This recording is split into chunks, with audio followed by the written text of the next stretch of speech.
GamerDude2088, and welcome back to another episode of Back to Square 1.1.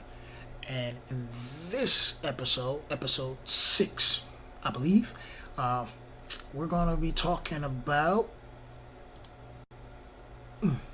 Guilds Arena, the World Arena, and all of the shops. And we're going to go back to the Magic Shop and talk about some of that too. So let's start with the guilds. Alright, when you start the game, in any game, you kind of want to get involved with a community, become something great, be a part of something better than just yourself, and get all kind of loot and rewards that you can't get unless you're a part of a guild, right? So, joining a guild, you can do practically once you start the game. I'm not sure if there's a level that you have to be exactly, not trying to keep up with that, not important because you're probably not going to be doing it right away anyway. But, and furthermore, you want to get into whatever random guild you join. You might even do some guild hopping for a while just to find the right community that fits you. If you happen to be on global and you're really willing to put some dedication and some work into, you can always join Zodiac Pride, the most illustrious guild in all of the realm of Summoners War. If you're just, looking to casually have fun or whatever and all of that stuff, you still join Zodiac Pride. When you're joining the guild, there's like a limit and everything. You can start your own. It costs 300,000 mana, I believe, to start your own guild. And you need at least 10 people to fight in guild wars.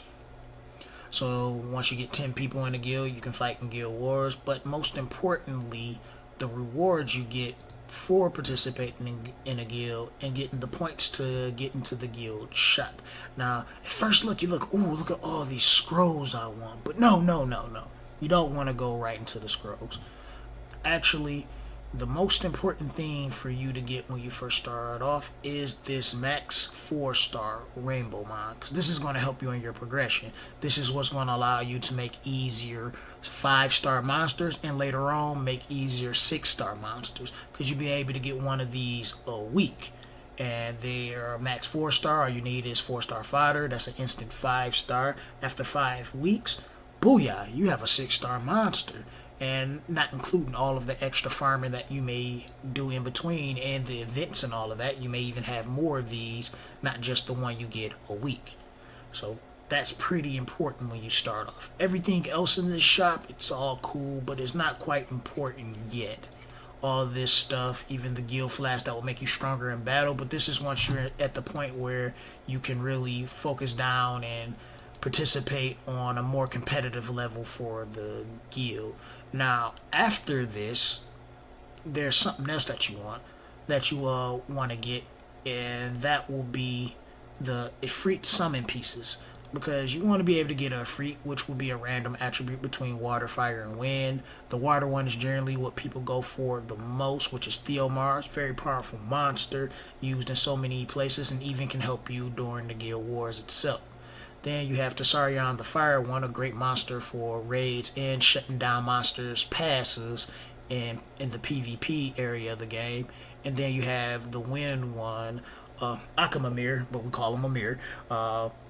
That's great for TOA, good for your Giant's progression if you don't have a monster. If you happen to pull this one early, a great monster to have in your GB10 team, and as well as a decent monster for PvP, guild, the guild wars, arena, etc., etc. So you have these monsters, and you're able to purchase this twice a week, I believe, which is a little more difficult. You got to do a lot of grinding and participating in the guild fights. But when you first join, if you're like really early, like how you should be if you're pretty much watching this and learning, you're gonna more likely not participate in guild fights right away if you're joining a semi-farming guild or so. So if you're not, you're gonna receive, if your guild wins, you will receive 10 guild points for that victory every time you get a win. Times that by 6 battles a week. Do the math, plus all nice rewards and all that good stuff. So that's one thing as well. But if you are participating in fights, you will get more points to add on, so you're able to farm and get what you need.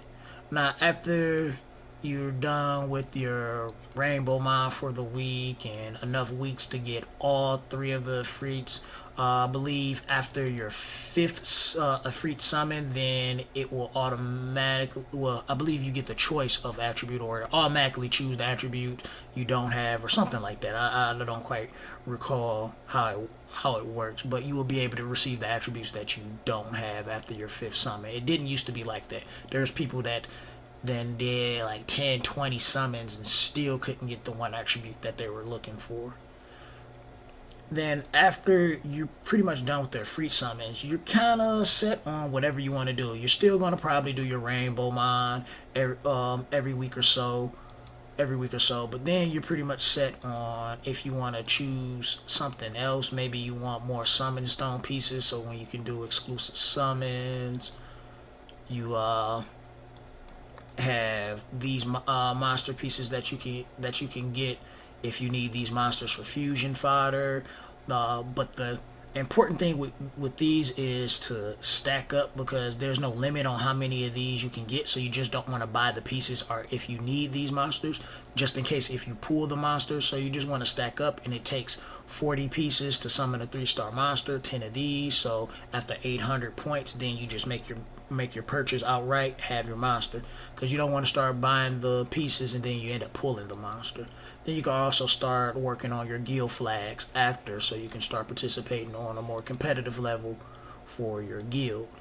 And then you have your almighty summon pieces. If you need just a few more pieces to summon a specific monster, you can purchase these plus your legendary summon pieces, which will help you just get that next Nat 4 that you always wanted, or a possibility to get a Nat 5 because it's a legend. It creates a legendary scroll, and then as well as your attribute scrolls and your mystical scroll, which comes after you've completed getting your Ifrits, as well as purchasing your rainbow mod every week. So after that, yeah, it's kind of a toss-up of what you want to do, and you can make your decisions based on your personal needs at that time. So this is pretty much the basic breakdown of the guild and the guild shop and everything. If I haven't covered anything, please do. If you're somebody that's a little later in progression, add that in the comment section below so the people can learn, so the people can understand. So now for the arena, you do got your rankings and everything, and this is the PvP. Jubego uploading the video, great. You do got your rankings for your PvP and all of that stuff, and you're not going to rank high. And like I said before about the arena, you always just want to farm the points and not try to rank up when you're first starting off, because it's not quite important. You see, I just have my one monster defense. So I'm sure you've done your little battling and everything. If you haven't checked the preset, if you click that little thing here, you can preset, and you have 5 decks that you can edit for whatever monsters that you may be using. This is the only thing that I have and the only thing that I need right now, because these are the only monsters that I'm currently working on. But I did just, however, first lightning and pulled Cuntley, finally. Nice. Could have been on my main account a long time ago. Don't care. Don't need it now. But that's cool that I got that on this account for the first lightning. On mystical scroll, rather. First lightning on. Yeah. So let's take a look at the glory shop. We've been in here before. We talked about this before, and we discussed that the devil mine is the most important thing to purchase. And there we have our first devil mine that we did purchase earlier in this week. The Sanctum of Energy is quite important. Must max that out. We discussed that as well. And it's mysterious plant energy production speed. Yes, this is also important, especially for the F2P players, for you to have this, so you can play as much as you want possible. So that will be what you'll be focusing on first. You will make sure you get your Devil Mind, make sure your Sanctum of Energy gets maxed out, and then your Mysterious Plant gets maxed out. Then after that, once again, you'll be making sure that you get your Sky Tribe total. That will be the next thing in line to work on to get your speed. Now, you don't necessarily have to max it out right away because it costs a lot to max these towers out. So at best, you want to get it to about a level 8. Once you get it plus 8, then you can start working on things like the Fallen Ancient Guardian. Yeah, Fallen Ancient Guardian. That gives you your crit damage bonus. That and your Ancient Sword. That gives you your attack bonus.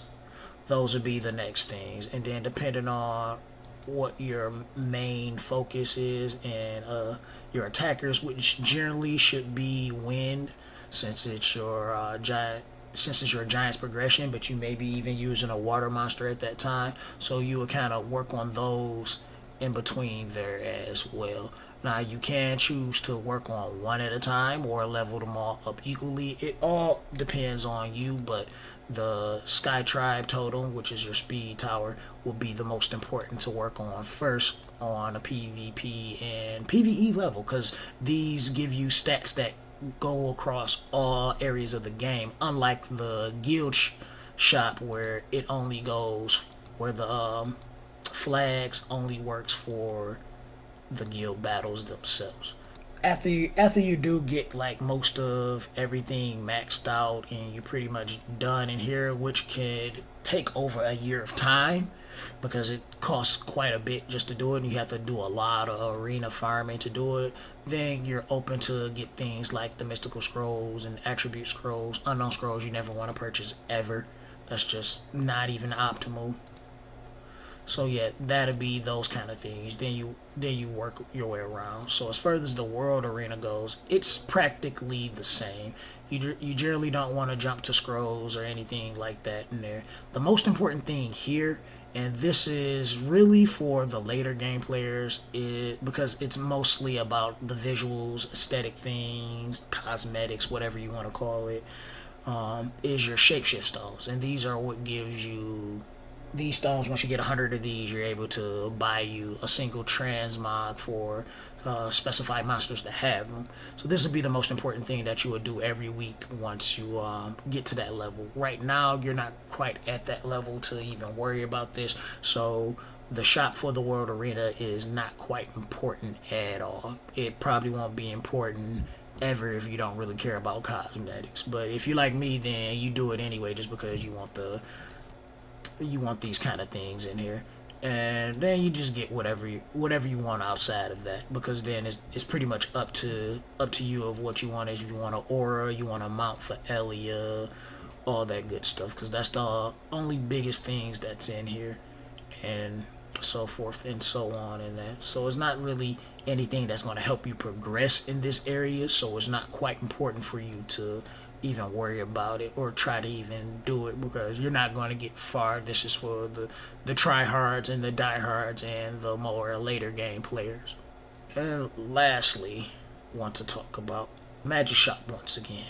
I've made a few purchases in the Magic Shop. You can see I opened up a few of the spaces. Ooh, wish I could buy these. Don't have enough.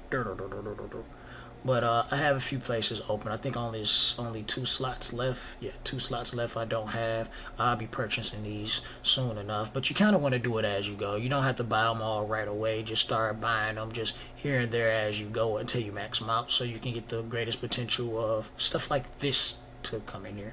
But when you're early game, you're not going to be able to buy any of the cool stuff right away.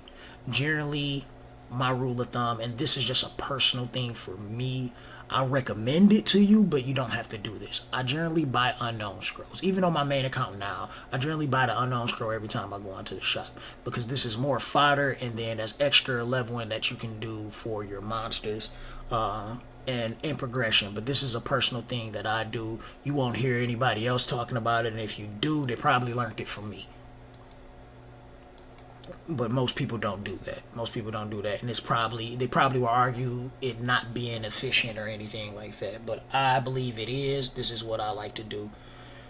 What things like the summoning stone pieces you can get here. You can get mystical scrolls. Generally, that's what you're looking for. You get light and dark pieces, legendary pieces. Those kind of things can appear here in this shop, and they are pretty pricey. So you're not going to be able to get things right away. And once you do get to a point where you can start purchasing them, you kind of want to stack up on mana and try to keep yourself at a minimum limit. I always set my bars pretty high.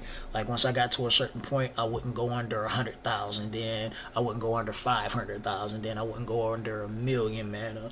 Now I have it where I don't go under 10 million mana.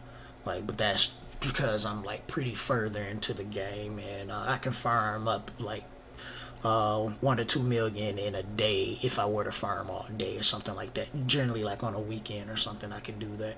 Not during the week when I'm working. But these are a few things that can help you and guide you into the right direction in playing Summoners War. And I will hope this has been beneficial to you guys in some kind of way, because that's what I'm trying to do, is help the new players that like this game, that join in. And I know a few of you have came out to the stream and ready to learn the game, and you get so much information. So this is the guide for you guys.